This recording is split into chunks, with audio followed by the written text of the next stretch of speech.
Can you get I couldn't answer. No, because I had no idea. Atlanta Public Schools Homework Hotline. How can I help you? I am William M. McLeod, retired high school teacher.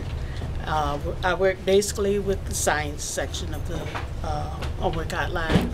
I've been with them now for at least 8 years or more.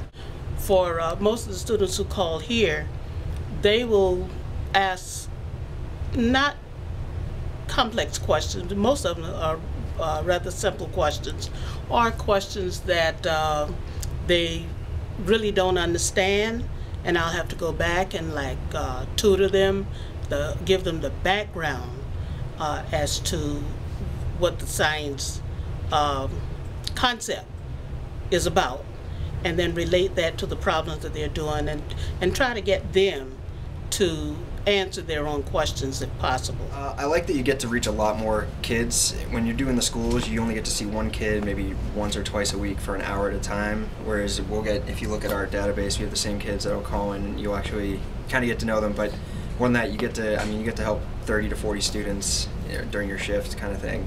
That many? Yeah, this thing is, if you look, you can see how many calls we get in a night, and since there's only a few math tutors, we get the brunt of the question. Usually the younger kids will call in earlier. That's what we tell them over the website and in the commercials. We try to get them to call, between 4 and 6, and then the older grades will call later, obviously, because they're up later. So you'll see, they'll start coming in probably actually pretty soon, right around 4:30, and yeah, here. All right, so what has your teacher told you about coterminal angles? Right. And so the directions say to find the coterminal angle of the 400 degrees? Okay. All right, so yeah, basically when you're working on in a quadrant like this and they want to know which one you're in, you pretty much just keep going around the circle, right? And then when you get to 360, you're back to where you started. But they call from all over. We get, like last night, we got one from Canada. And we get a lot of them from New York, a lot of them from Florida, Pennsylvania, Maryland, Virginia, Las Vegas, California.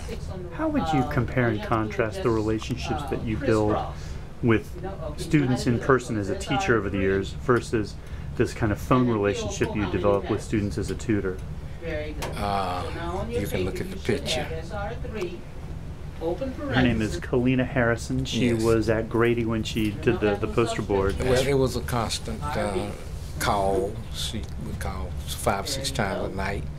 And we started out in the algebra, and then she went on to proceed in the other courses that led up to the last course she was taking. And we just developed a relationship. She would call and she would ask for me. And I would just help her. Sometimes she would call 3 or 4 times a night. But she called them almost every day for the 4 years that we had the relationship. Wow. So it was just a trusting thing, I guess, where she, felt that I was, helping her to get through whatever she was doing. And that's how we developed that relationship. Well, these 2 sections, I do the biology. Most of them are in categories, they're listed according to subject areas.